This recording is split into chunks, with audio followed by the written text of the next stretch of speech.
Have you ever looked closely at your eyes? Those two shiny orbs quietly sitting in your face. But they do something incredible. They allow you to see everything around you.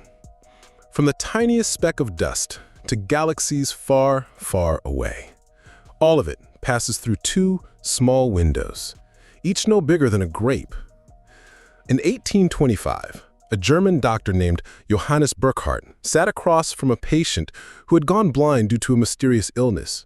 He had no X-rays, no MRI machines.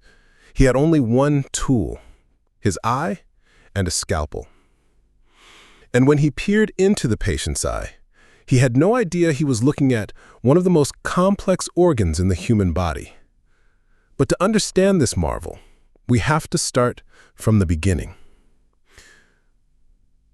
Thousands of years ago, people believed that the eye emitted a kind of beam that allowed us to see the world. Euclid, the Greek philosopher, believed the eye shined light onto objects. But the truth, light doesn't come out of us, it comes into us.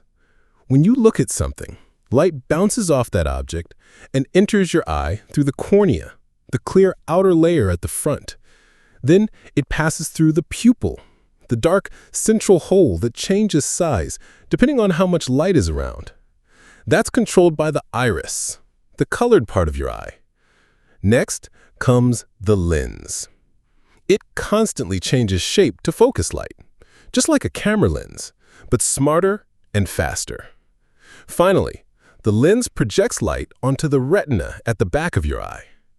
There, on that paper-thin layer, wait over 130 million light-sensitive cells. Yes, 130 million.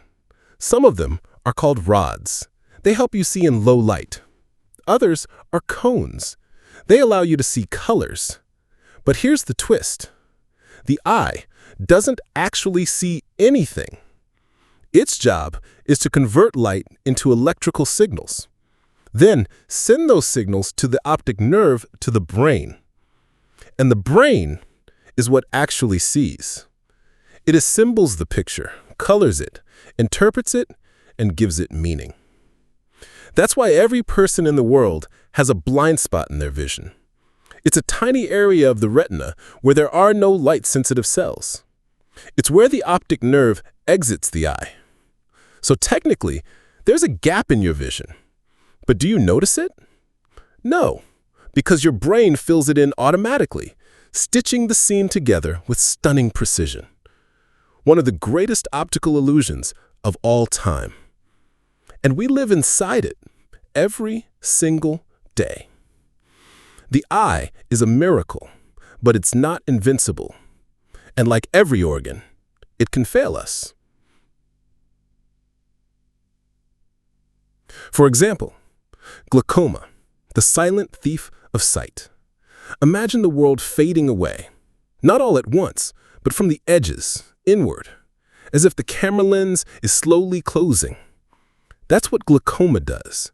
At first, you feel nothing. Your vision seems fine. But silently, pressure builds up inside the eye, like water trapped in a sealed pipe. Over time, that pressure damages the optic nerve, the fragile cable that carries light to your brain. And without that nerve, light means nothing. It's called the silent disease, because by the time you notice it, vision loss has already begun. Night blindness, when darkness becomes a wall. As the sun sets and the city lights dim, most people see just fine. But for some, the darkness feels heavier, as if night becomes a wall they can't pass through. This isn't just poetic, it's night blindness. The retina needs vitamin A to make a special pigment for seeing in the dark. Without enough of it, your night vision fades, and walking in the dark becomes a dangerous journey. Macular degeneration, losing sight in the center. Some people can see, but not recognize faces. They can't read books or even watch movies.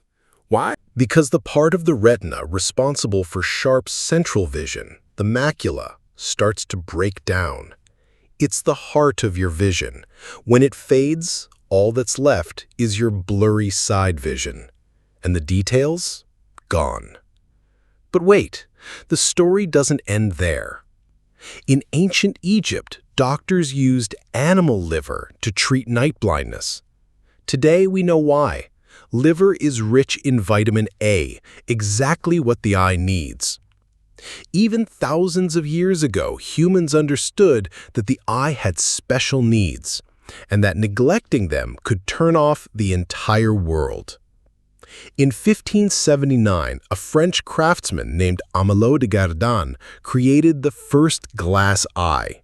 It was crude, but gave a wounded soldier back a piece of his dignity. Today, artificial eyes are made with breathtaking detail. The iris color, the tiny red veins, even the glint of reflected light. But what about restoring vision? Can the blind ever see again?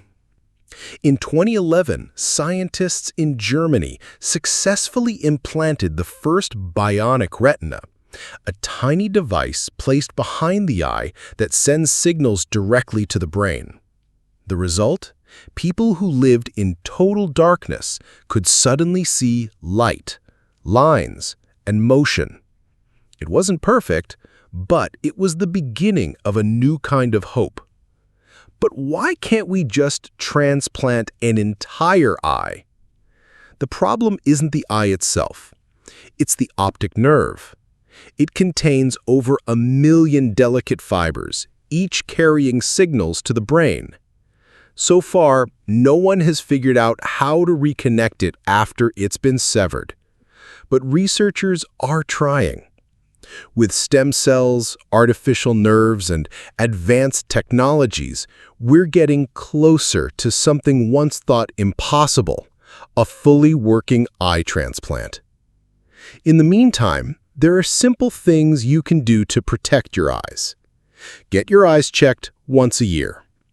Eat foods rich in vitamin A, C, and E. Wear glasses when using screens for long periods. And protect your eyes from sunlight. UV rays slowly damage the retina. And above all, give your eyes a break. Even super machines need rest. In every blink, millions of processes occur. In every glance, a deep story of science, evolution, and wonder unfolds. The eye doesn't just see the world. It reflects who we are. It is the mirror of the soul, a biological marvel, our line between light and darkness. So next time you look in the mirror, remember, what you see is more than what you see.